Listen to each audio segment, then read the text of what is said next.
Too heavy to find someone else anyway, my fiancé laughed to his colleagues at the company Christmas party. My little whale can't exactly run away. I just smiled and sipped my champagne. 6 months later, I walked into the annual corporate Gala on the arm of his CEO, 30 pounds lighter and worlds stronger. When our eyes met across the ballroom, I simply raised my glass and said, "Surprise." Before we jump back in, tell us where you're tuning in from, and if this story touches you, make sure you're subscribed, because tomorrow, I've saved something extra special for you. It was supposed to be a perfect night. After 3 years together, and a recent engagement, Ryan had finally invited me to the prestigious Thornhill Industries Christmas party. As the rising star of their marketing department, he'd been eager to show me off to his colleagues. At least, that's what I thought. I'd spent weeks preparing, finding the perfect emerald cocktail dress, scheduling hair and makeup appointments, even starting a crash diet that Ryan had casually suggested might help me look my best for the important night. I wanted to make him proud.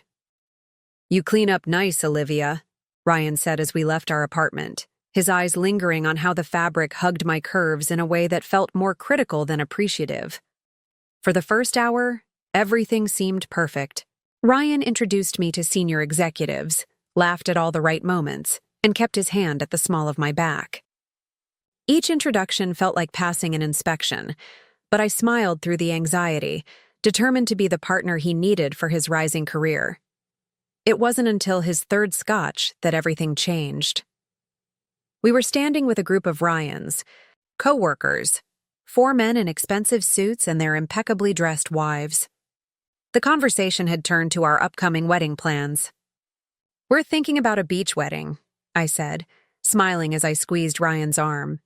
"Something intimate but beautiful." That's when I felt Ryan stiffen beside me. He laughed, but it wasn't the warm sound I was used to. There was an edge to it that made my skin prickle. "A beach wedding?" he said, his voice louder than necessary. "I don't know if that's the best idea for my little whale here." The group fell silent. I froze, my champagne flute halfway to my lips. "I mean, come on," Ryan continued, gesturing toward me with his drink. "The swimsuit competition portion might be a bit much for the guests, don't you think?" One of the men chuckled uncomfortably. Another stared intently at his shoes. "But hey," Ryan went on, his words slightly slurred, "she's too heavy to find someone else anyway. Who else would want her?" He laughed again, louder this time. "Besides, she can't exactly run away if she tried, right?" This time, a few of the men joined in his laughter, hesitant at first, then growing in confidence when Ryan didn't stop. Their wives exchanged glances, a mixture of pity and discomfort in their eyes. I stood perfectly still, the champagne in my glass trembling slightly, with the small tremors in my hand. My throat had closed up, making it impossible to speak, to defend myself, to walk away. Instead, I did the only thing I could manage in that moment of complete humiliation. I smiled. And took a small sip of champagne, pretending I was in on the joke, that his words hadn't cut through me like knives, that my fiancé hadn't just reduced me to nothing more than my body in front of people whose respect he'd been so desperate to earn. "Excuse me," I finally managed, my voice unnaturally high. "I need to visit the ladies' room." I walked away with measured steps, back straight, head high, saving my dignity until I was safely behind the bathroom's heavy door. Only then did I allow myself to feel the full weight of what had just happened, gripping the marble countertop as I stared at my reflection in the mirror. Who was this woman looking back at me? When had I become someone who would smile through such cruelty? When had Ryan become someone who would inflict it? I splashed cold water on my wrists, careful not to ruin my makeup. I told myself it was just the alcohol talking, that Ryan didn't mean it. But the voice making excuses for him sounded hollow even to my own ears. When I returned to the party, Ryan was charming his department head as if nothing had happened. But as the night wore on, I noticed things I'd been blind to before. how his eyes followed thinner women across the room, how he introduced me with slightly less enthusiasm to more important executives, how he guided me toward the buffet table with a joke about making sure I had enough to eat. By the time our Uber arrived to take us home, I felt empty. Ryan fell asleep against the window, the smell of expensive scotch on his breath. I watched the city lights blur past, wondering how many other humiliations I had excused over our 3 years together. Had I been so desperate to be loved that I'd ignored the signs? That night, as Ryan snored beside me in our bed, I lay awake staring at the ceiling, replaying his words over and over. My little whale. Too heavy to find someone else. Can't run away. I studied his sleeping face in the dim light filtering through our bedroom curtains. In sleep, he looked like the man I'd fallen in love with. Handsome, peaceful, kind. But the mask had slipped tonight, revealing something ugly underneath. I twisted the engagement ring on my finger, a weight I had once worn with pride, now transformed into something that felt like a shackle. For the first time since he had proposed, I slipped it off and placed it on the nightstand, watching how the diamond caught the pale moonlight. In that quiet moment, something inside me shifted, a small spark of defiance igniting in the darkness. Tomorrow, Ryan would apologize.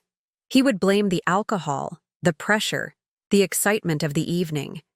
He would tell me he loved me, that I was beautiful, that he couldn't wait to marry me.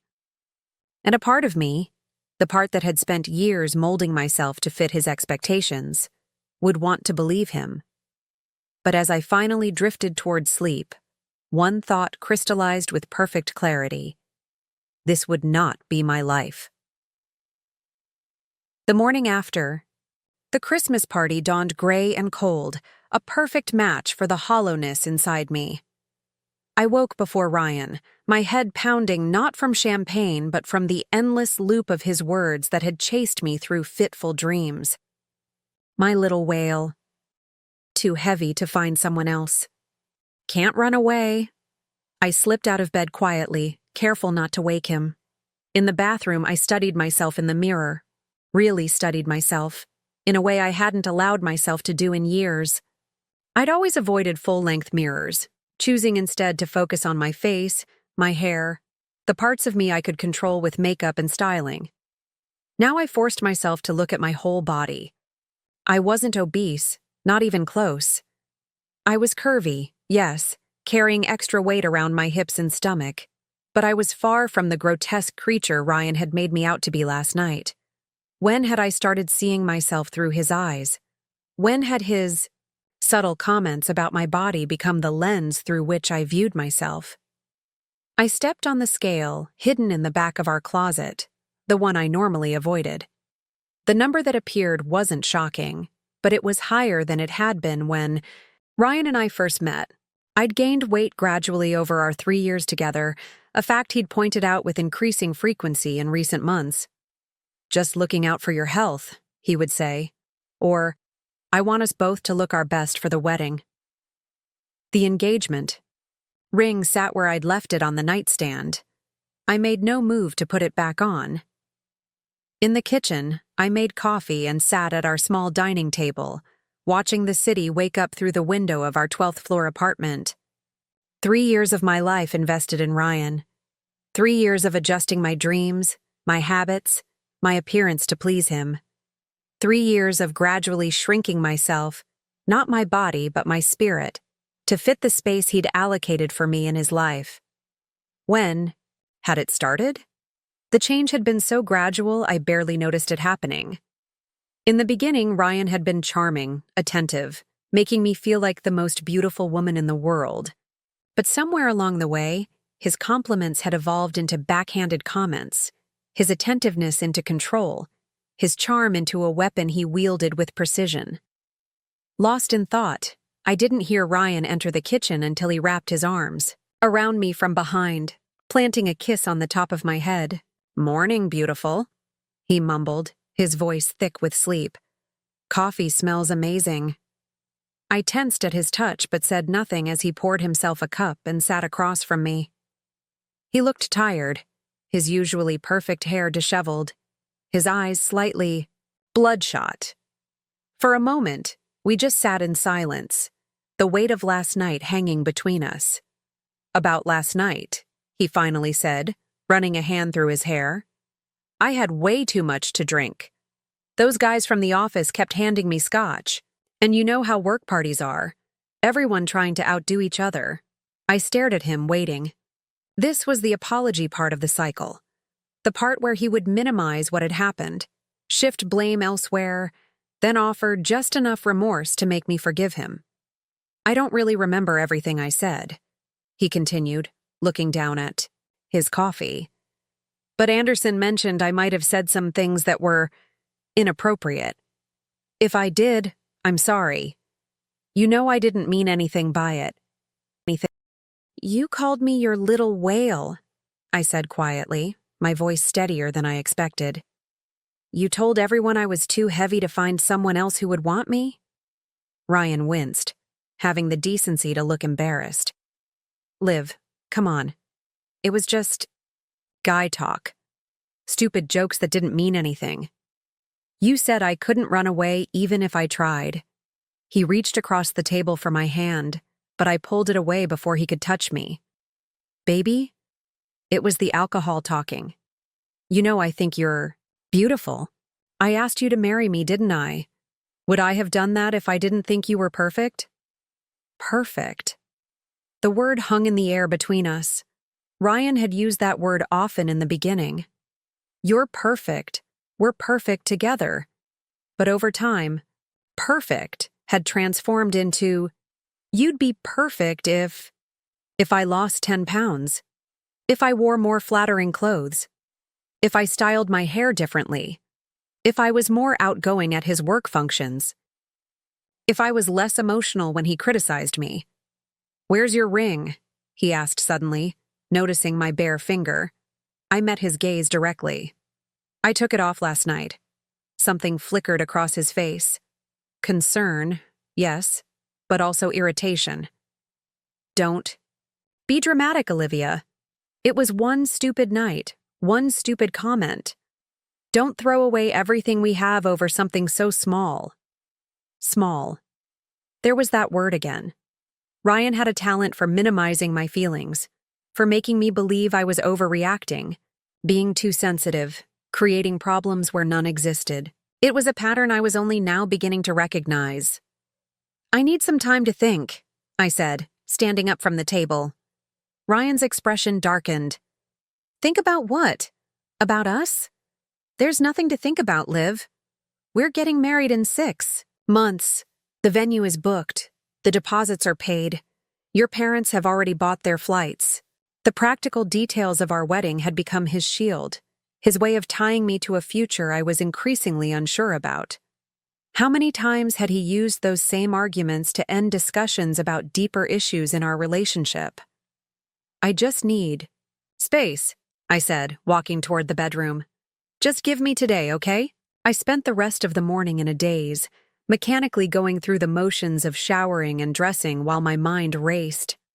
Ryan left for a last-minute shopping trip, claiming he needed to buy Christmas gifts, but I suspected he just wanted to avoid the uncomfortable silence that had settled between us. Alone in our apartment, I found myself opening my laptop and typing words I'd never thought I would search. Emotional abuse signs, controlling relationships, gaslighting. With each article I read, each checklist I mentally ticked off, a knot formed in my stomach. The patterns described matched our relationship with such accuracy it took my breath away. For the first time, I allowed myself to see our relationship clearly, not as the perfect love story I'd convinced myself it was, but as a gradual erosion of my self-worth, my independence, my joy. Ryan had never hit me, never even raised his voice, but he had chipped away at me in smaller, more insidious ways. Ways that had left no visible bruises but had wounded me deeply nonetheless. My phone buzzed with a text from Ryan. "Picked up sushi for dinner. Your favorite. Love you. I stared at the message, recognizing the pattern. After every incident, every cutting remark, every public humiliation, every argument where he made me feel I was crazy for being upset, came the gestures. Small gifts, favorite meals, passionate apologies followed by even more passionate reconciliations. It was a cycle I'd been trapped in for years without recognizing it. Around mid-afternoon, the doorbell rang. It was a delivery of flowers, a dozen red roses with a card that read simply, "Forever yours, R." Once, this would have melted my resolve, convinced me to push down my hurt and carry on. But today, the roses looked garish against the gray winter light, their perfection too deliberate, too calculated. I placed them on the coffee table and returned to the bedroom, where I caught sight of myself in the full-length mirror on our closet door. I stopped and really looked at the woman reflected back at me. Beyond the weight Ryan had mocked, beyond the physical appearance he had criticized, I saw something else, a diminished version of the woman I had once been. The vibrant, confident Olivia who had dreams and opinions and boundaries had slowly disappeared, replaced by someone who measured her worth through Ryan's approval. Where was the woman who had graduated top of her class, who had run her own small business before giving it up to support Ryan's career move to this city? Where was the woman who had once stood up to a verbally abusive customer without flinching, who had traveled solo through Europe at 22, who had been known among her friends for her infectious laugh and unwavering self-assurance? She was still here, I realized with sudden clarity, buried beneath years of subtle manipulation and criticism, but not gone. Not completely. I opened my closet and pushed past the clothes Ryan had helped me select. Muted colors, slimming cuts, nothing too bold or attention-grabbing. At the very back, in a garment bag I hadn't opened in over a year, I found my red dress. The one I'd worn on our first date, when Ryan had looked at me with genuine admiration rather than critical assessment. It had been my favorite once. Vibrant. Unapologetic, as bold as I used to be. I slipped it on, half expecting it not to fit, but it slid over my curves perfectly. The woman in the mirror looked different now. Not because of any change in her body, but because of the spark that had reignited in her eyes. In that moment, staring at my reflection in a dress from a happier time, I made a decision. I couldn't continue living as a shadow of myself. I couldn't marry a man who saw me as something to criticize and control, rather than someone to cherish and respect. I couldn't spend my life walking on eggshells, waiting for the next cutting remark, the next public humiliation. I heard the front door open, followed by Ryan's cheerful, "I'm home." I took a deep breath, straightened my shoulders, and walked out, to face him, not as the compliant, insecure woman he expected, but as the person I had decided to become again. The journey back to myself had just begun. Ryan froze in the doorway, sushi takeout bags dangling from his hand, his easy smile faltering as he took in the sight of me in the red dress. "Wow," he said, recovering quickly. "Haven't seen that dress in forever. What's the occasion?" I took a deep breath, steeling myself for what came next. "I'm leaving, Ryan," he laughed, the uncomfortable chuckle he always used when trying to diffuse a situation he didn't like. "Leaving? To go where?" "Dinner's right here." He lifted the bags as if I might have missed them. "I'm leaving you," I clarified, my voice steadier than I felt. "I can't do this anymore." The smile disappeared from his face entirely. He set the food down on the counter with deliberate care. "Is this still about last night? Come on, Liv. I said I was sorry." "No, you didn't," I replied quietly. "You said you had too much to drink. You said it was guy talk. You said I shouldn't be dramatic. But you never actually apologized for hurting me."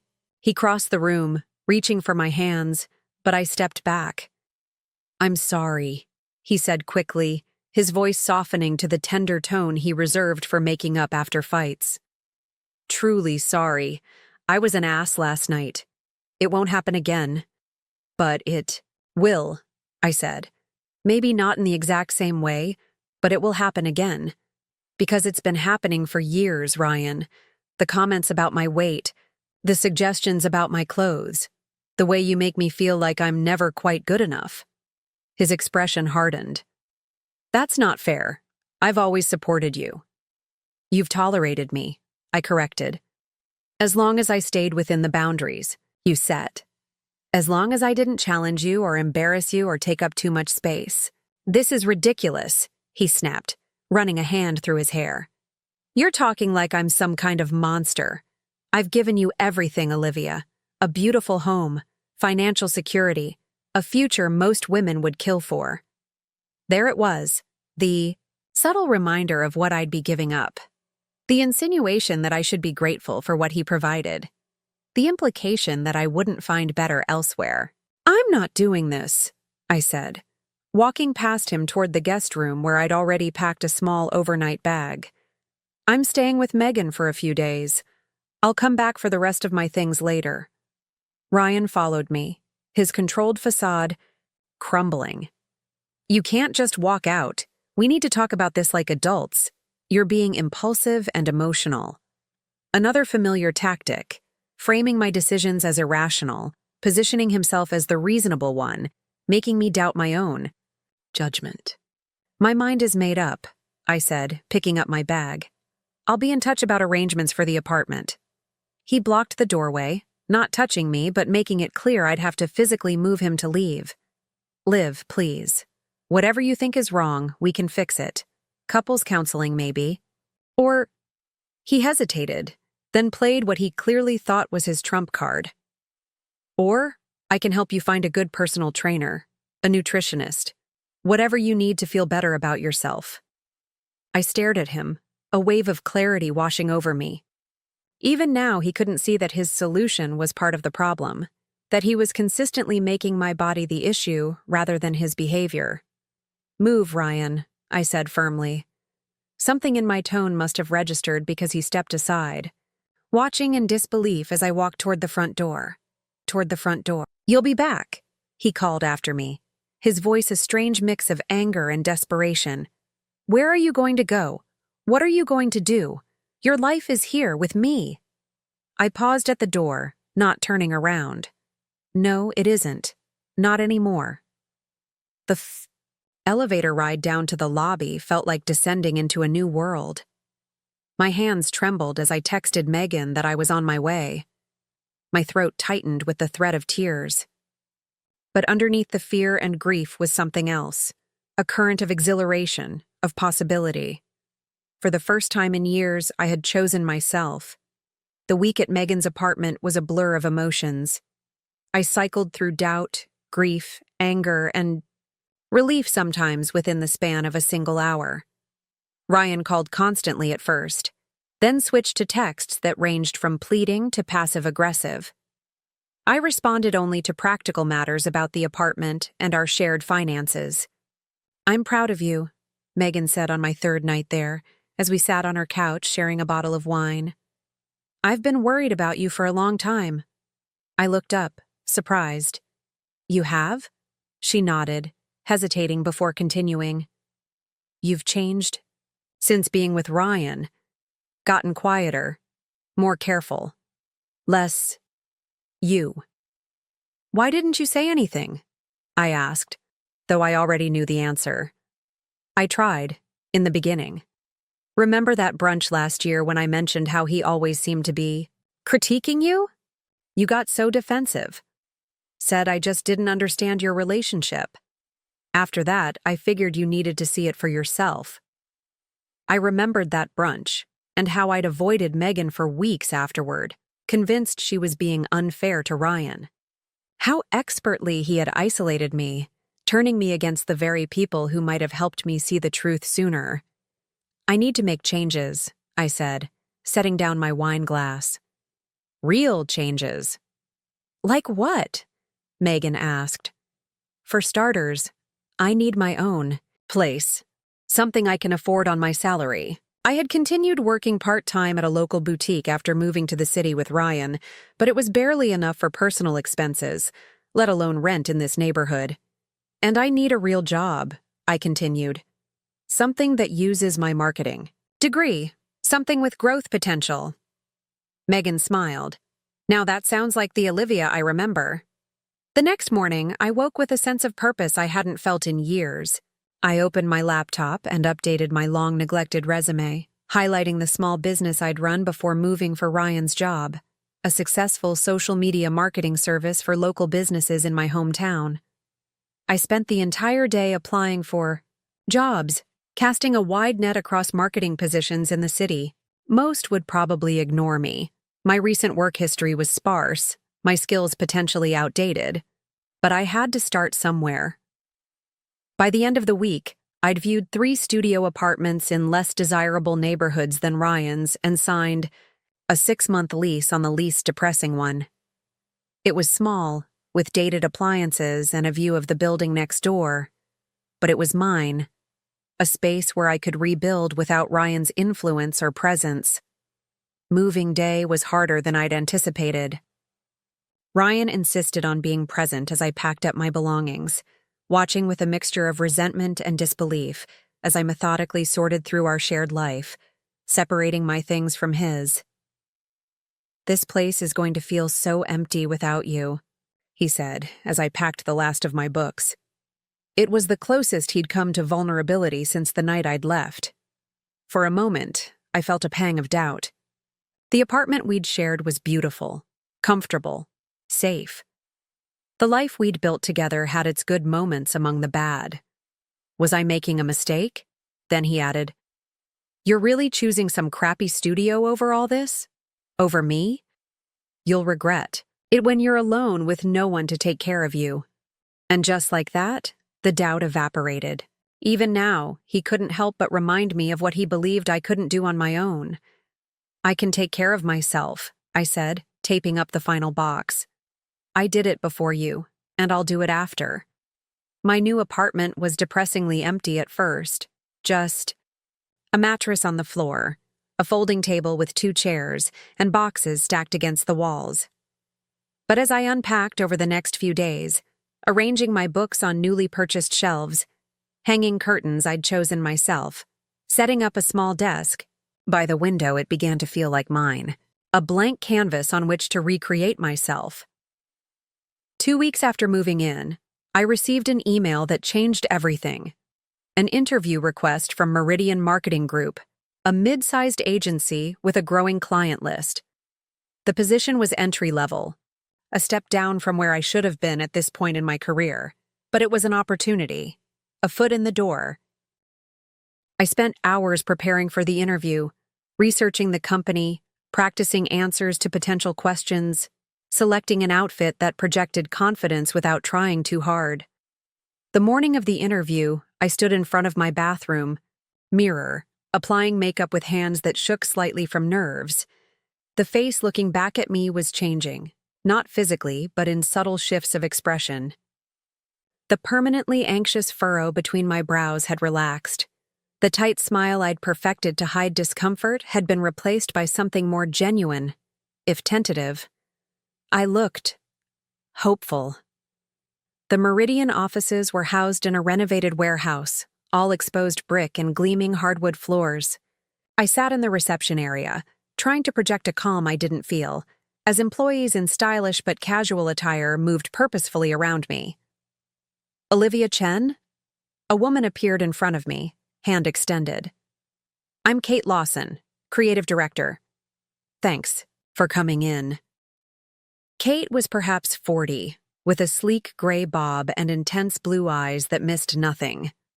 She led me through the office to a small conference room where 2 other team members were waiting. For the next hour, I answered questions about my experience, my approach to social media strategy, my thoughts on current marketing trends. To my surprise, they seemed genuinely interested in the small business I'd run before moving, asking detailed questions about my client acquisition strategies and content development process. I found myself speaking with increasing confidence, rediscovering the professional identity I'd allowed to fade during my years with Ryan. "One last question," Kate said as the interview wound down. "Why the employment gap? Your resume shows you've only been working part-time at a retail position for the past 3 years." I hesitated. I could give them the sanitized version, that I'd relocated for my partner's career opportunity. It would be true, but incomplete. Something made me opt for honesty instead. "I put my career on hold to support my fiancé's move to this city," I said. "It wasn't the right decision for me professionally, but I've learned a lot from it. Most importantly, I've learned to prioritize my own goals and growth. That's why I'm here today." Kate nodded, her expression revealing nothing. "Thank you for your candor, Olivia. We'll be in touch soon." Walking out of the building, I felt lighter, somehow. Whether I got the job or not, I had presented myself honestly, not as someone's appendage, not as a work in progress needing improvement, but as a woman with skills, experiences, and value. 3 days later, I received the call offering me the position. The salary was modest, but enough to cover my new rent and expenses. More importantly, it was a beginning, the first step on a path I was creating for myself. That evening, I stood in my small kitchen, cooking dinner and dancing to music I'd chosen. Not Ryan's carefully curated playlists, but the pop songs he'd dismissed as basic. My phone buzzed with a text from him, another attempt to check in, to maintain connection, to remind me he was still there waiting for me to come to my senses. For the first time, I deleted it without reading it. I was moving forward now, one deliberate step at a time. My first month at Meridian Marketing passed in a blur of new faces, systems to learn, and projects to tackle. The work was challenging, but invigorating, using parts of my brain that had been dormant during my years with Ryan. Kate, my direct supervisor, was demanding but fair, pushing me to deliver my best while providing the guidance I needed to succeed. "You've got good instincts," she told me after I presented a social media strategy for one of our smaller clients. "You just need to trust them more. Trust myself." It was a concept I was still relearning, peeling away the layers of doubt Ryan had methodically wrapped around my confidence over the years. My new routine was exhausting but purposeful. Up at 6 a.m. for a quick breakfast. At the office by 8, work until 6 or 7. Home to my tiny apartment where I'd cook a simple dinner, answer emails, and collapse into bed. The weekends were for laundry, grocery shopping, and occasional meetups with Megan, who remained my steadfast cheerleader. It wasn't glamorous, but it was mine. Every decision, every success, every failure belonged solely to me. The freedom was both terrifying and exhilarating.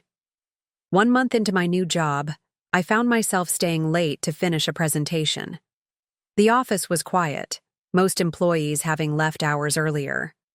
I was hunched over my computer, eyes burning from fatigue, when a knock at my cubicle startled me. Working hard or hardly working? I looked up to find a tall man with kind eyes and an easy smile leaning against the partition. I recognized him vaguely as someone from the executive floor, though we hadn't been formally introduced. "Definitely the first one," I replied, gesturing at my cluttered desk. "I'm Michael Blake," he said, extending his hand. "CEO of this chaotic little empire." I stood quickly, nearly knocking over my coffee cup in the process. "Olivia Chen, Jr., social media strategist. Sorry about the mess." He waved off my apology. "Creativity is messy. I'd be worried if your desk was too neat." He glanced at my screen. "The Harrington Project?" I nodded, surprised he knew about it. Harrington Organics was one of our smaller accounts, hardly worth the CEO's attention. "Kate mentioned you've been doing some innovative work with their campaign." He looked genuinely interested. "Mind showing me what you're working on?" For the next 15 minutes, I walked him through my strategy for Harrington, a small organic skincare line trying to build presence in an oversaturated market. Rather than pushing product shots and staged reviews like their competitors, I'd proposed focusing on the science behind their formulations, positioning them as educators in the clean beauty space. The average consumer is overwhelmed by choice, I explained, clicking through my presentation. By helping them understand ingredients and formulation processes, we build trust. The sales will follow naturally. Michael nodded thoughtfully. Education as marketing. I like it. It respects the customer's intelligence. Exactly, I said, warming to the topic.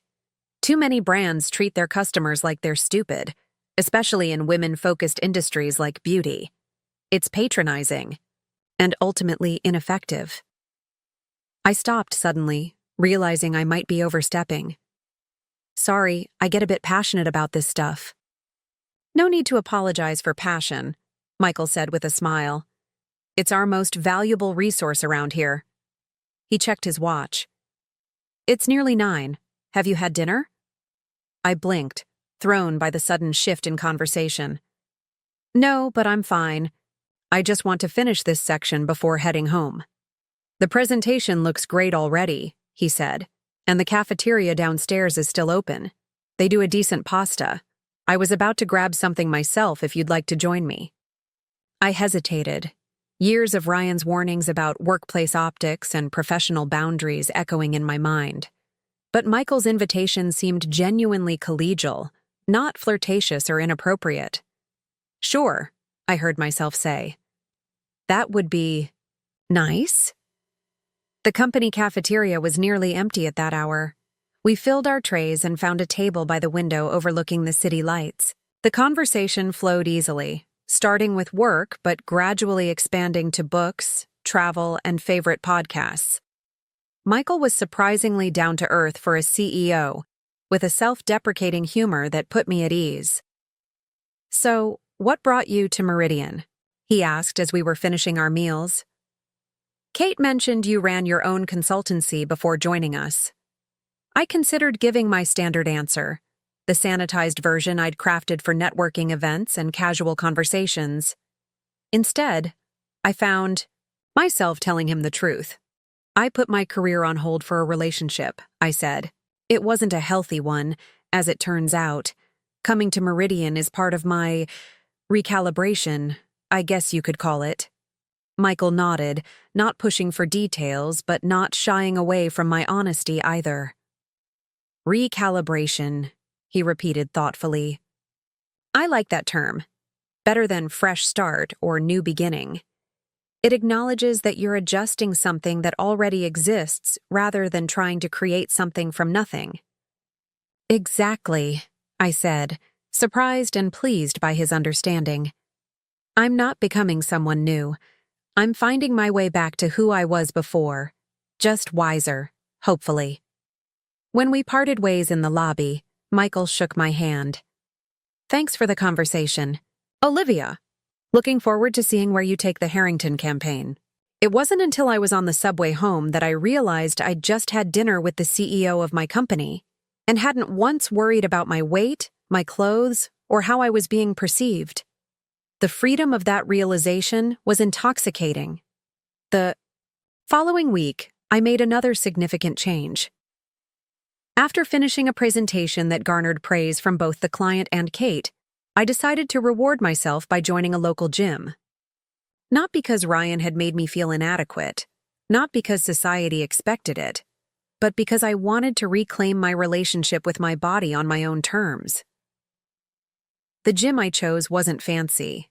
No eucalyptus towels or cold-pressed juice bar like the exclusive fitness club Ryan had once gifted me a membership to, which I'd rarely used, too intimidated by the perfectly toned patrons. This was a neighborhood place with diverse members of all ages, sizes, and fitness levels.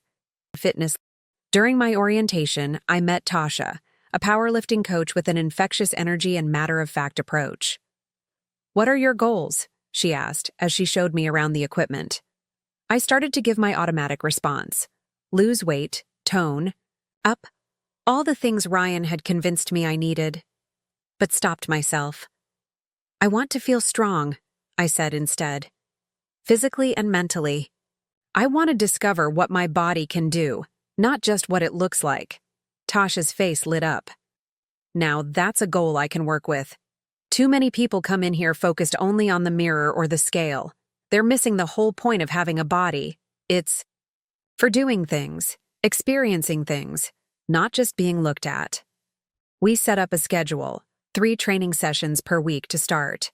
It was a financial stretch on my new salary, but it felt important, a tangible investment in myself. My first session was humbling. Years of sedentary living had weakened muscles I didn't even know I had. But instead of feeling discouraged, I found myself energized by the challenge. Tasha was supportive but firm, never letting me quit when something got difficult, but always ensuring I maintained proper form to avoid injury. "Your body is smart," she told me as I struggled through a set of squats. "It adapts to whatever demands you place on it. Right now, we're asking it to get stronger, and it will rise to the occasion." The soreness that followed was oddly satisfying, tangible proof that I was changing, adapting, growing stronger. I wore it like a badge of honor, a physical manifestation of the internal shifts taking place. As weeks turned into months, my body began to change, but not in the ways Ryan would have valued. I didn't become dramatically thinner, but I did become stronger. My posture improved. My energy levels increased. I slept better. And most importantly, I began to see my body as an ally rather than an adversary, a source of power rather than shame. Parallel to my physical transformation, my professional life was flourishing. The Harrington campaign was a modest success, increasing their online engagement by 47% and driving a tangible boost in sales. Kate assigned me to progressively larger accounts, and I found myself speaking up more in team meetings, my confidence growing with each successful project.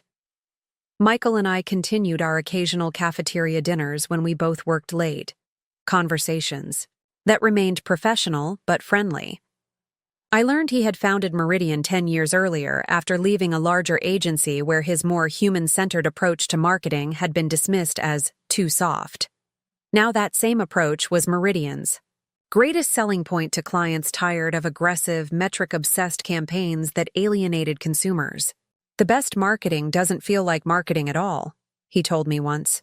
"It feels like a conversation between equals." 3 months into my new life, I received an unexpected invitation. Meridian's annual Client Appreciation Gala was approaching, and all staff were expected to attend. The invitation email included details about the venue, the Grand Plaza Hotel, one of the city's most prestigious locations, and a dress code that simply read, "Elegant Evening Attire." My stomach tightened at the thought. Ryan and I had attended several work galas during our relationship, events that had invariably ended with him critiquing my appearance, my conversation skills, or how much I'd eaten at the buffet. The thought of navigating such an environment alone was daunting. But I wasn't the same person anymore. I had changed, not just physically, but in how I carried myself, how I spoke, how I occupied space in the world. This was an opportunity to showcase that transformation, if only to myself. I mentioned my concerns to Tasha during our next training session as I pushed through a challenging set of deadlifts. "Sounds like this gala is triggering some old insecurities," she observed as I completed the set. I nodded, catching my breath. "I know it's silly, it's just a work event." "It's not silly," Tasha corrected. "Our brains form strong associations between experiences and emotions. This type of event is linked to negative memories for you." She handed me a towel. "But here's the thing. You can create new associations. This gala can be the first of many positive experiences that gradually overwrite the old pattern." Her perspective shifted something in me. This wasn't something to endure. It was an opportunity to reclaim yet another piece of myself that Ryan had tainted. That weekend, Megan accompanied me shopping for a gala dress. We bypassed the high-end boutiques Ryan had always insisted on and instead hit smaller local shops with more diverse options. What about this one? Megan held up a black dress with a conservative neckline and strategically placed ruching, exactly the kind of slimming dress Ryan would have approved of. I shook my head. No more hiding. After trying on at least a dozen options, I found it. A deep blue gown with clean lines and an elegant silhouette. It didn't try to conceal my curves or create an optical illusion of thinness. Instead, it worked. With my body, highlighting my strength while conveying professional sophistication. Looking in the mirror, I barely recognized myself, not because my body had dramatically changed, but because my eyes had. I was seeing myself through my own gaze. Now, not Ryan's critical one. "This is it," I said, smoothing the fabric over my hips. "This is the one." Megan nodded, her eyes suspiciously bright. "The old Olivia is back," she said. "Actually, scratch that. This is a new and improved version." As I paid for the dress, stretching, my budget but worth every penny, I couldn't help but think how far I'd come in just 3 months. From sleeping on Megan's couch with my life in disarray, to standing on my own 2 feet, quite literally growing stronger every day. The transformation wasn't complete, and perhaps it never would be. There were still moments of doubt, still days when Ryan's voice echoed in my head, still times when I caught myself falling into old patterns of self-criticism. But those moments were growing fewer and further between, crowded out by new experiences, new relationships, new ways of being in the world. I was no longer defined by what had been done to me, but by what I was doing for myself. And I was just getting started. 4 months after leaving Ryan, I barely recognized my life, or myself. My tiny apartment, once stark and impersonal, now reflected my emerging identity. Colorful throw pillows brightened the secondhand couch I'd found at a local thrift store. Walls that had been blank now displayed art I'd chosen, not expensive.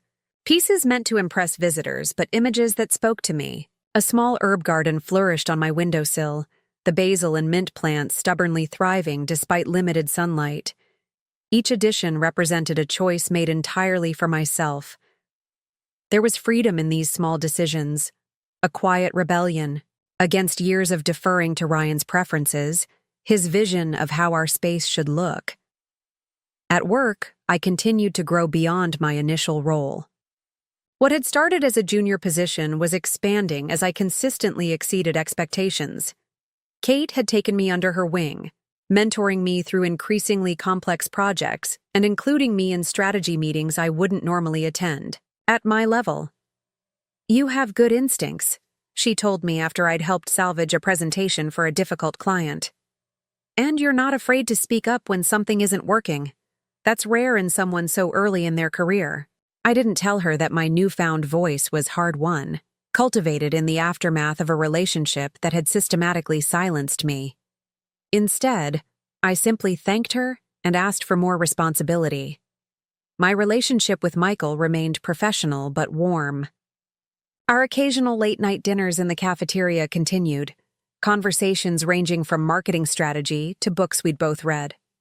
I was careful to maintain appropriate boundaries, mindful of workplace dynamics, but I couldn't deny enjoying his company, his intelligence, his humor, his way of really listening when I spoke.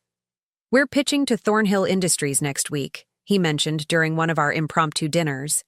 "They're looking for a complete rebrand of their consumer products division." I nearly choked on my water. "Thornhill, as in Ryan's company?" Michael looked surprised. "You know them?" I carefully set down my fork, buying time to compose myself. "My ex-fiancé works in their marketing department, Ryan Thornhill."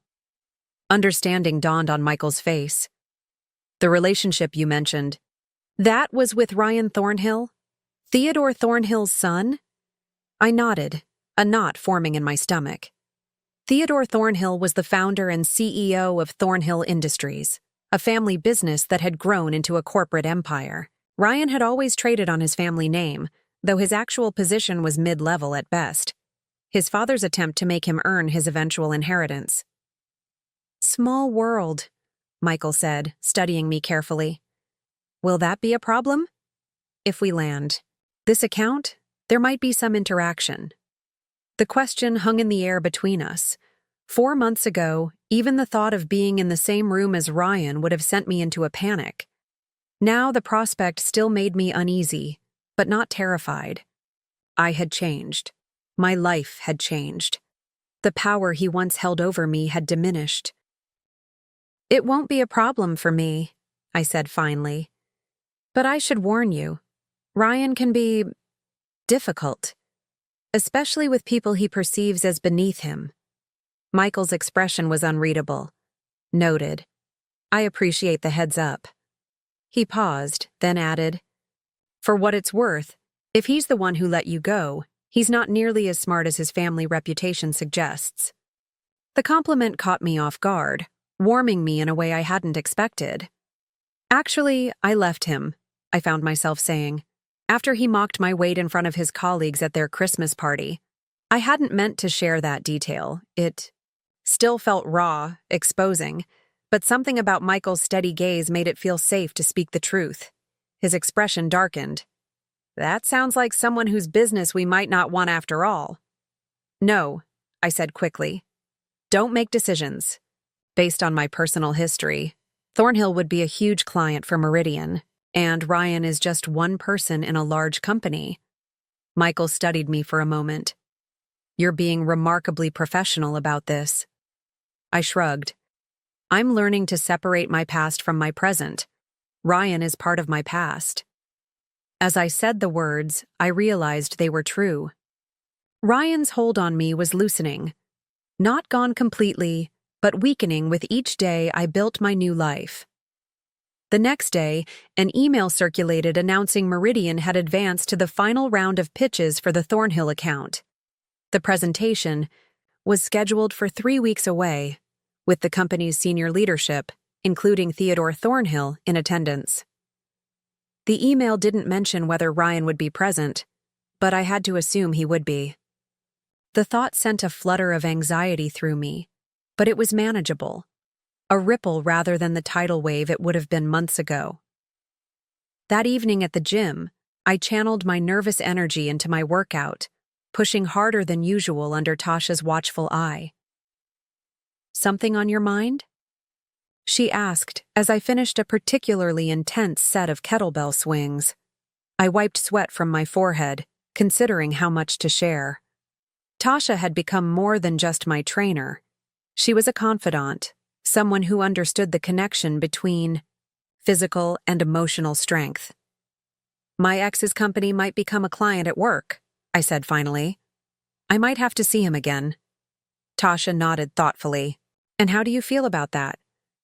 "Nervous," I admitted. "But also, ready maybe? Like this is a test I need to pass." "Not a test," Tasha corrected. "An opportunity to see how far you've come. But remember, you don't owe him any particular version of yourself. You don't need to prove anything." Her words stayed with me as I continued training over the following weeks. My body was changing. Not dramatically, not in the ways Ryan had wanted, but I was stronger now, more connected. To my physical self, I stood taller, moved with more confidence, took up space unapologetically. The transformation extended beyond the physical. I found myself speaking up more in meetings, pursuing ideas I believed in even when they met resistance. I reconnected. With old friends Ryan had deemed too negative or not ambitious enough, rebuilding a support network outside of work. I even started dating again, tentatively, cautiously. Nothing serious, just coffee meetings arranged through an app, conversations with men who seemed genuinely interested in knowing me rather than critiquing or molding me. None had sparked any real connection yet, but each interaction helped me recalibrate my expectations, recognize red flags, understand what I truly wanted from a relationship. 2 weeks before the Thornhill pitch, Kate approached my desk with an unexpected request. "We need someone to handle the social media portion of the presentation. she said. Your work on the Harrington campaign caught Theodore Thornhill's attention specifically. He mentioned it when we advanced to the final round. Pride surged through me, followed immediately by apprehension. Being part of the pitch team would mean presenting directly to Ryan and his father. I'd be working alongside Michael on this? I asked, already knowing the answer. For a pitch this size, the CEO would naturally lead the presentation. Kate nodded. Michael specifically requested you, but if you're not comfortable with it, we can find another solution. I took a deep breath. 4 months ago, I would have declined, made excuses, avoided any possibility of confronting my past. But the woman I was becoming didn't run from challenges. I'll do it, I said firmly. The next 2 weeks were a whirlwind of preparation. I worked closely with Michael and the pitch team, developing a comprehensive social strategy for Thornhill's rebranding initiative. The more I immersed myself in the work, the less I thought about the personal angle. This was my chance to showcase my professional growth, to stand as an equal in a room where Ryan had once made me feel small. The night before the presentation, I stayed late at the office, fine-tuning my portion of the deck. Michael appeared at my cubicle around 8, jacket off, tie loosened. Still here?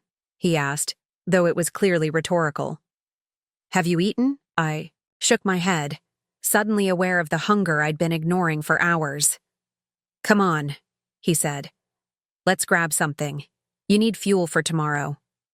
We ended up at a small Italian restaurant a few blocks from the office. The setting was more intimate than our usual cafeteria dinners, the lighting softer, the conversation more personal. For the first time, we barely discussed work, instead sharing stories about our childhoods, our dreams, the paths that had led us to where we were. Can I ask you something personal? Michael said as we were finishing our meal. I nodded, curious. What made you stay with someone who didn't value you? You're clearly intelligent, capable, strong. I'm having trouble reconciling that with what you've told me about your ex. The question might have felt invasive from someone else, but Michael's genuine curiosity made it feel like an honest attempt to understand rather than judge. It wasn't like that from the beginning, I explained. Ryan was charming, attentive. By the time the criticism started, it was subtle. Little comments here and there, always framed as helpful suggestions. Like the water rising slowly around a frog in a pot, I didn't notice how bad it had gotten until I was already submerged. Michael nodded thoughtfully. The gradual erosion of self-worth. Exactly. And there were good moments too. Moments that made me think if I just tried harder, lost more weight, dressed better, was more of what he wanted, we could get back to how things were in the beginning. I sighed. It's embarrassing to admit now.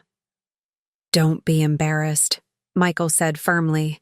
Being vulnerable to someone you love isn't a weakness. Taking advantage of that vulnerability, that's the real failure. And it was his, not yours. His words washed over me like a balm, healing places I hadn't realized were still raw. Thank you, I said simply. Michael smiled, changing the subject to lighter topics for the remainder of dinner. When he insisted on paying the check, company expense. For team morale, I didn't protest. It felt like the natural conclusion to a pleasant evening between colleagues, nothing more. But as I rode the subway home, I couldn't deny the warmth that had settled in my chest, a feeling I hadn't experienced in a long time. Michael saw me, really. Saw me, in a way Ryan never had. He valued my mind, my opinions, my professional contributions without trying to reshape me into something I wasn't. I pushed the thoughts aside.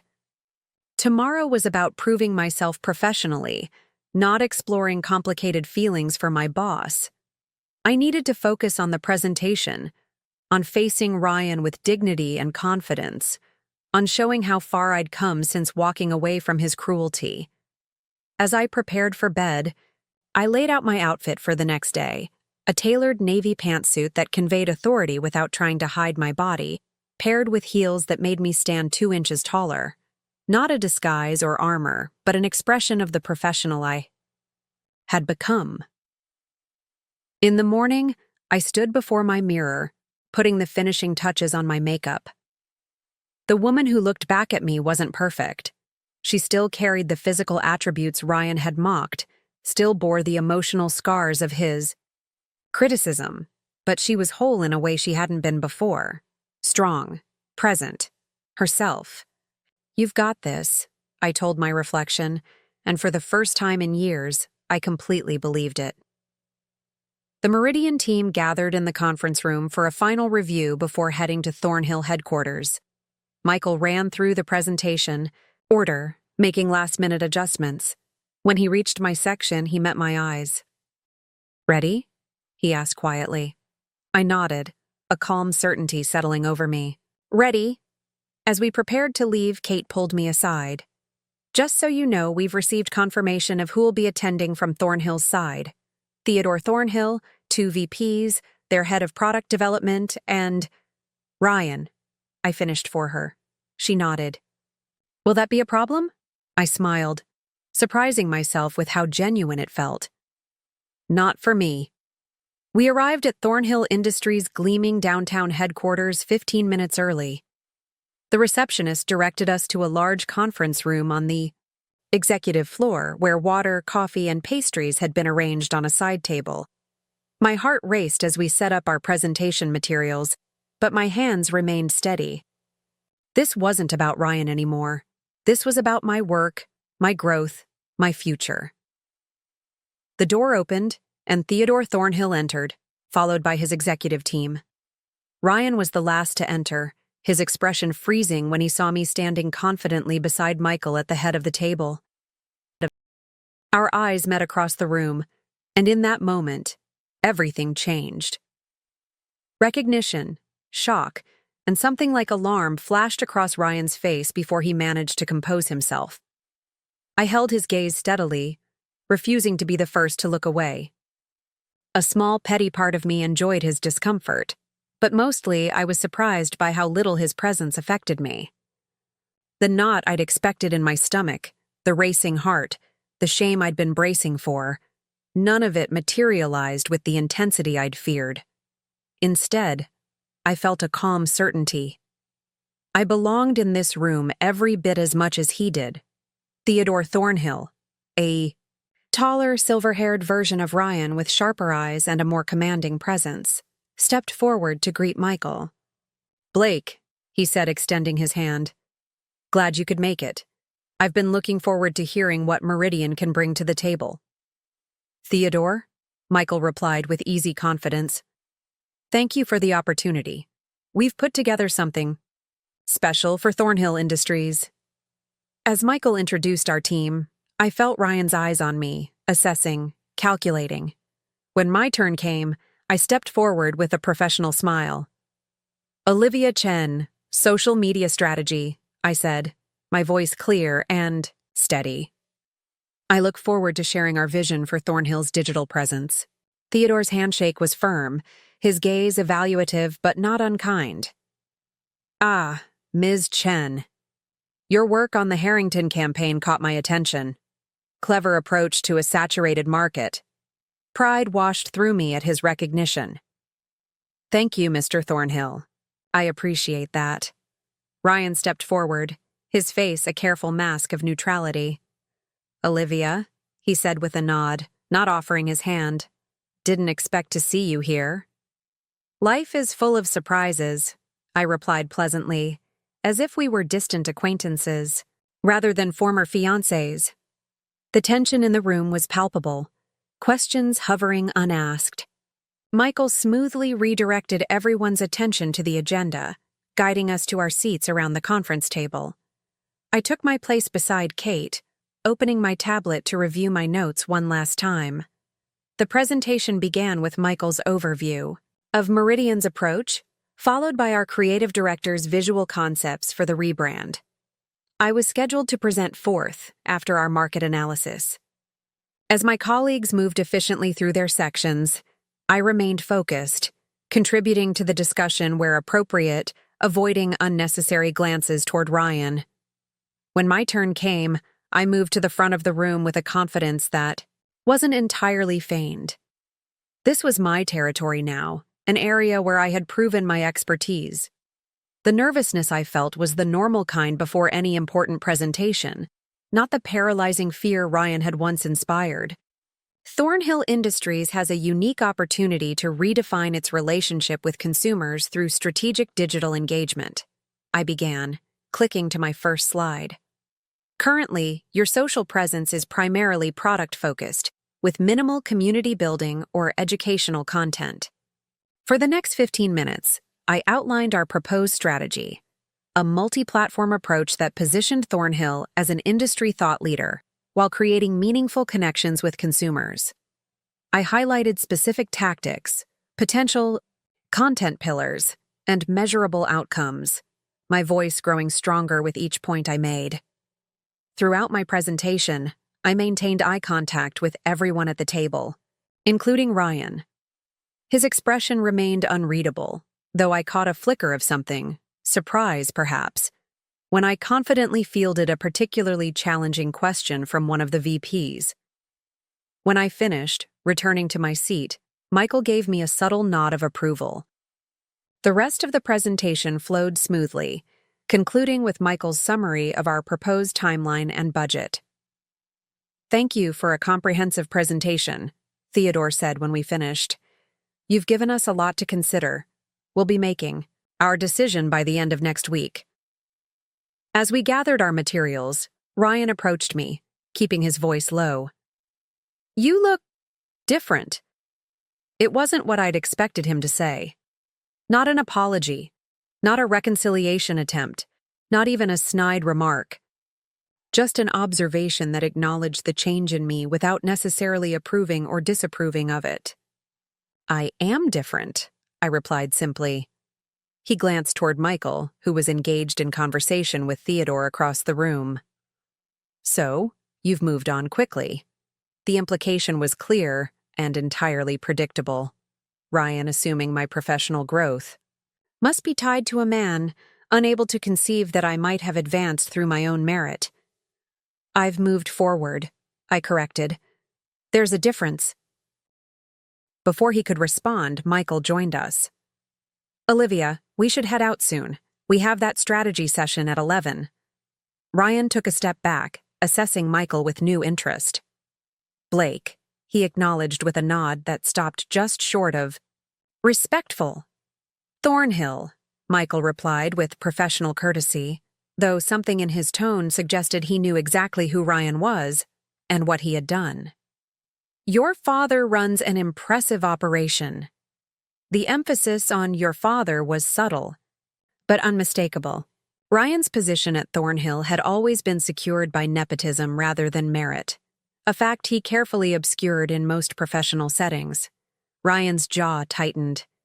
"We do our best," he said stiffly. "I'll walk you out." As we made our way through Thornhill's sleek corridors, Ryan fell into step beside me, slightly behind the rest of our team.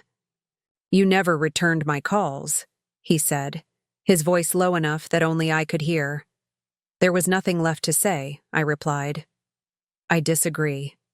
His tone softened, taking on the persuasive quality I remembered so well. "I've been doing a lot of thinking. Liv. I made mistakes. Said things I didn't mean. The stress of work, the holidays. It wasn't really me. 4 months ago, those words might have weakened my resolve, made me question my decision. Now they simply confirmed I'd made the right choice. "It was you, Ryan," I said quietly. "Maybe not the version of yourself you prefer to see, but it was you." "People change," he insisted. "I've changed." I stopped walking, turning to face him fully. "I hope that's true. I genuinely do. But my decision wasn't just about that night, or those specific words. It was about years of subtle criticism, of being made to feel I wasn't enough, of shrinking myself to fit your expectations." Ryan's expression hardened. "So instead, you're what? Trying to prove something by working for my father's competitor? By getting close to Blake?" "Not everything is about you," I said, the realization washing over me with liberating clarity. "My job, my choices, my life. None of it is about you anymore. Something flashed in his eyes. Anger, wounded pride, perhaps a genuine flicker of regret.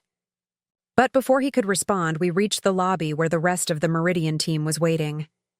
"Good luck with your decision," I said with professional courtesy, rejoining my colleagues. As our team exited the building, Kate nudged my arm. "Everything okay?" That looked intense. I smiled, surprised to find it wasn't forced. "Everything's fine. Better than fine, actually." And it was true. Facing Ryan had been the final test, not of my strength or resilience, but of my healing. The encounter had proven that while he could still evoke emotions in me, they no longer had the power to destabilize me. Progress, not perfection. Back at Meridian, the team gathered to debrief the presentation. The consensus was cautiously optimistic. Theodore had seemed engaged, asking pertinent questions throughout. "Olivia, your section was particularly strong," Michael said as the meeting wrapped up. "Theodore specifically mentioned your strategy on our way out." Pride warmed my chest, but it was different from the validation-seeking I'd once craved from Ryan. This was the satisfaction of recognition earned through merit, not bestowed as a favor. That evening, as I was gathering my things to leave, Michael appeared at my cubicle. "Got a minute?" I nodded, curious about his serious expression. "I wanted to check in after today," he said, perching on the edge of my desk. "It couldn't have been easy facing your ex like that." "It was educational," I replied after a moment's consideration. "I realized he doesn't have the power over me that he once did." Michael smiled. "I could see that. You were remarkable in there. Professional, confident, completely in command. But still, if you need to talk about it." The genuine concern in his voice touched me in unexpected ways. Ryan had never bothered to check on my emotional well-being, always dismissing feelings as drama or overreacting. "Thank you," I said sincerely. "But I'm really okay. Better than okay." He studied me for a moment, then nodded. "In that case, how about a celebratory dinner? The whole team deserves it after today's performance." "The whole team?" I asked, surprised. "Well, Kate's already left for her daughter's recital and Mark has that client dinner." Michael looked slightly embarrassed. "So it might just be us, if that's all right?" I hesitated. The line between professional and personal felt suddenly blurry. Michael was my boss, yes, but also someone who had shown me consistent respect and kindness during one of the most difficult periods of my life. "Just dinner between colleagues," he added quickly, reading my hesitation. "Nothing more." "In that case, dinner sounds great," I said, gathering my bag. "I'm starving." We ended up at a small bistro several blocks from the office, tucked away on a side street I'd never noticed before. The atmosphere was warm and intimate without being romantic, the perfect balance for our ambiguous dinner. "How did you find this place?" I asked as we settled into a corner table, soft jazz playing in the background. "It was my father's favorite," Michael replied, a shadow crossing his face. "He passed away 5 years ago, but I still come here when I want to feel connected to him." The personal revelation surprised me. In all our conversations, Michael had rarely mentioned his family.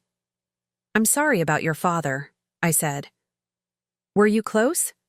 Michael nodded, a fond smile replacing the sadness. "Very. He was a high school English teacher, brilliant, kind, completely unimpressed by material success. He thought my career in marketing was hilarious, always teasing me about selling people things they don't need." I laughed. "What did he want you to do instead?"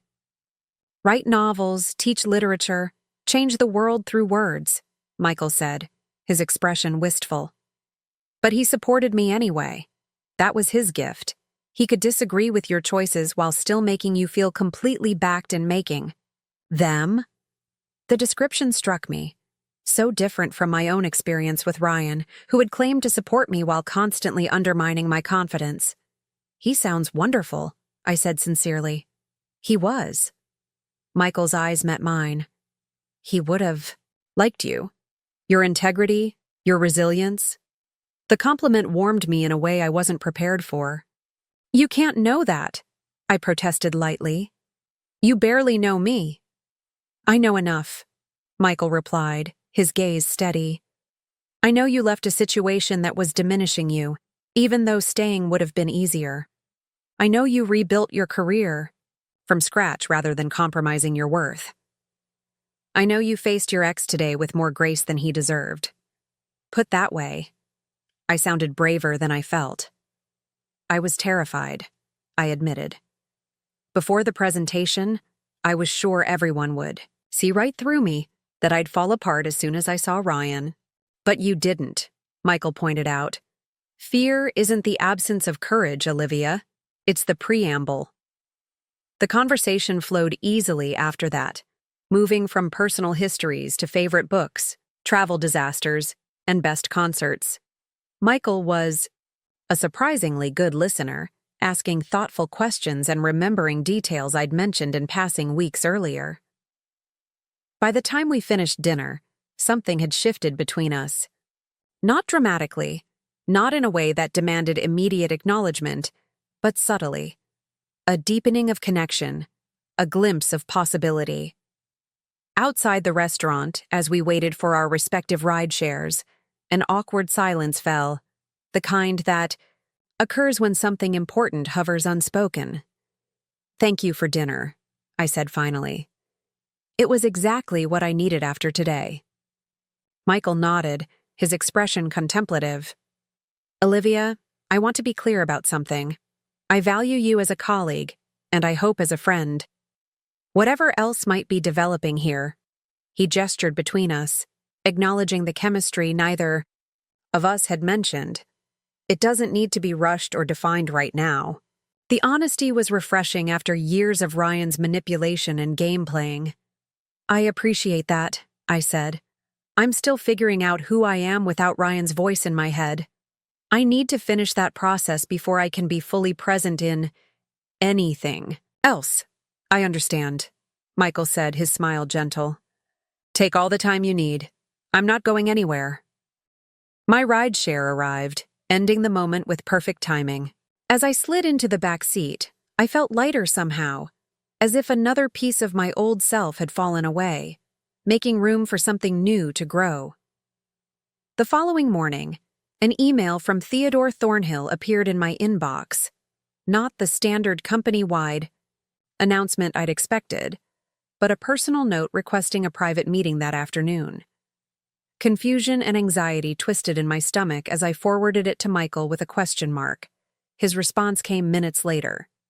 "Just got the same email. Not sure what this means, but we'll find out together. My office, 2 p.m.?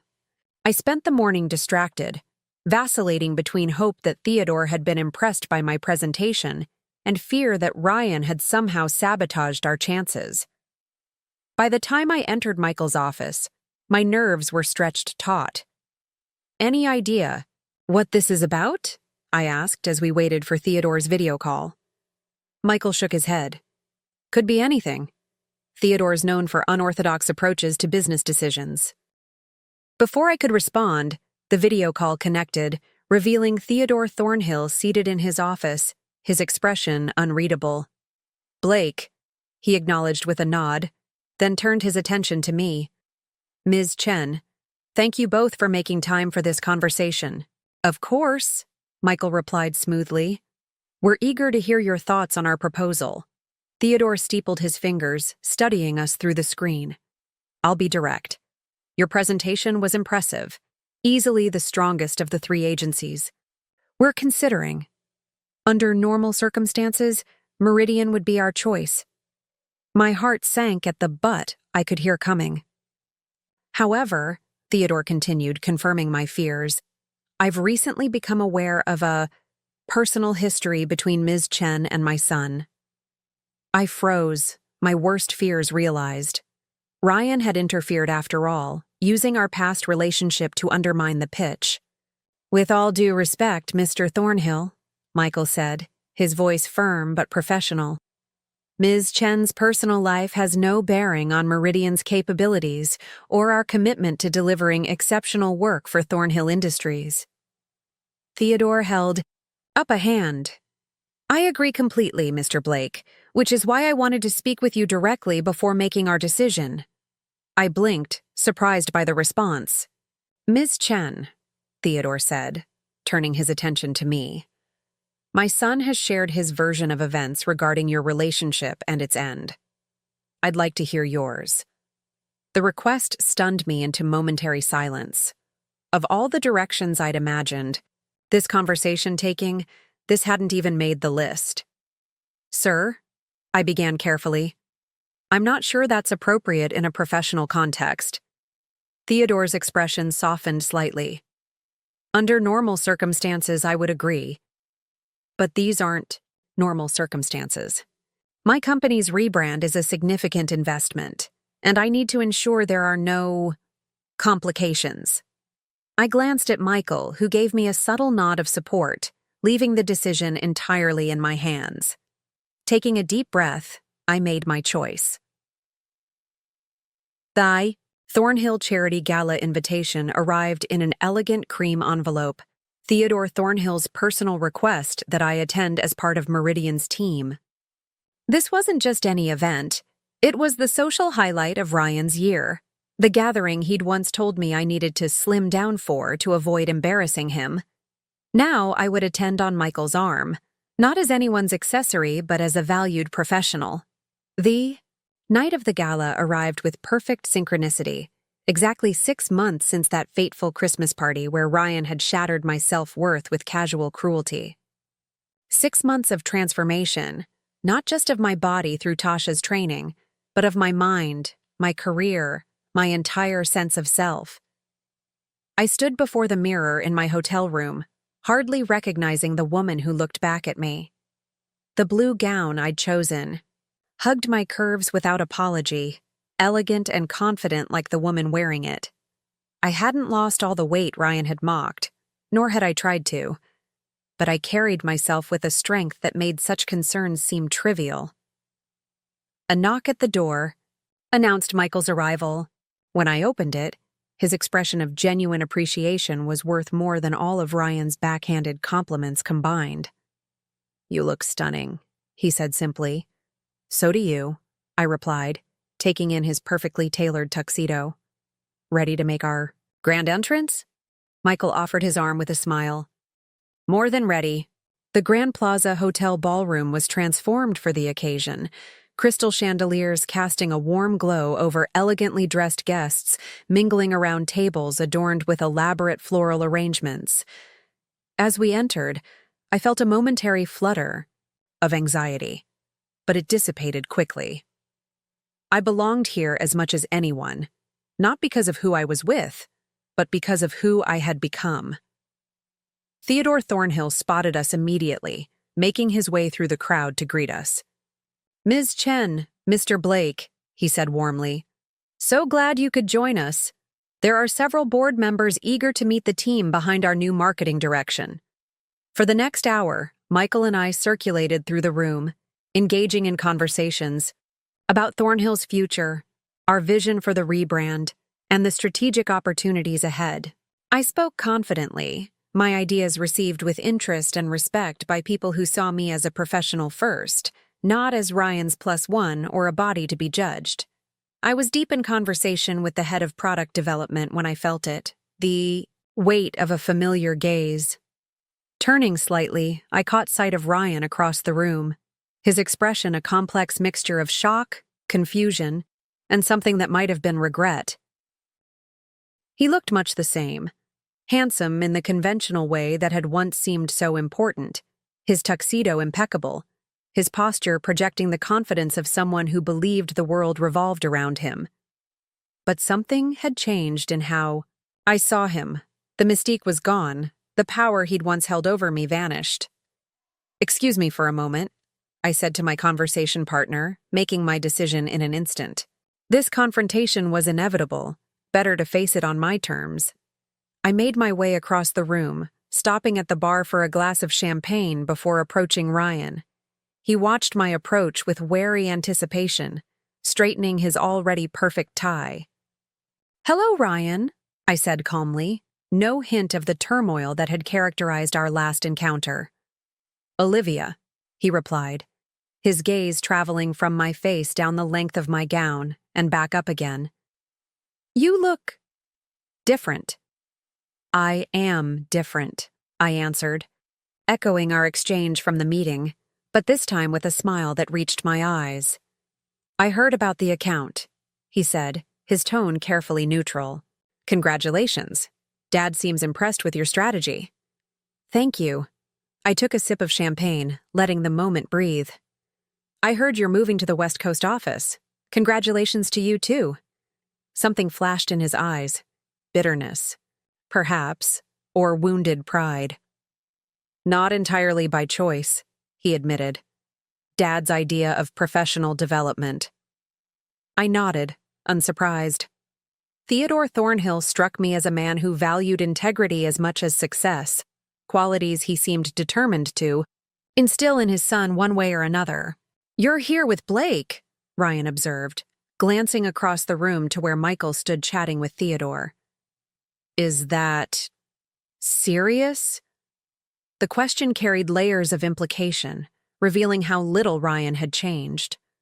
Still viewing my worth through the lens of which man valued me, still unable to see my success as my own. "What's serious," I replied, holding his gaze steadily, "is that I'm exactly where I'm meant to be.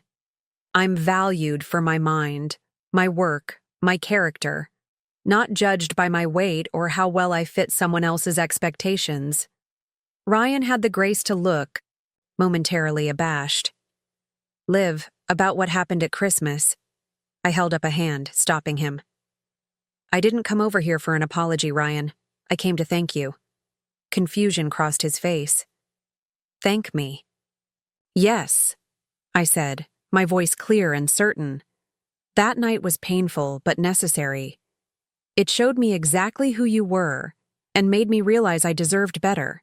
It was the catalyst that led me here, to a life that's authentically mine. So in a strange way, I owe you gratitude." For perhaps the first time in our relationship, Ryan seemed genuinely speechless, his carefully constructed facade cracking to reveal the insecure man beneath. Michael appeared at my side, his presence warm and reassuring, without being possessive. "Theodore's about to make the announcement," he said, nodding politely to Ryan. "We should probably join him." I nodded, turning back to Ryan one last time. "Goodbye, Ryan. I wish you well in California." As I walked away, arm in arm with Michael, I felt the final pieces click into place. This moment wasn't about revenge or proving Ryan wrong. It was about something far more powerful, the quiet triumph of becoming exactly who I was meant to be all along. Theodore's voice echoed through the ballroom as he announced Meridian's partnership with Thornhill Industries, inviting Michael and me to join him at the podium. As we made our way through the applauding crowd, I caught a glimpse of Ryan watching from the periphery. No longer the center of my world, just another person in a room full of possibilities. 6 months ago, I had stood silent and humiliated, as Ryan mocked my weight in front of his colleagues. Tonight, I stood tall beside Michael and Theodore, my value recognized not for how I looked, but for what I contributed. The symmetry was perfect, the transformation complete. As Theodore finished his announcement and glasses were raised in celebration, Michael leaned close. "Proud of you," he whispered, his words meant for me alone. I smiled, clinking my glass against his. The journey hadn't been about winning or losing, revenge or redemption. It had been about reclaiming myself, and that was the sweetest victory of all.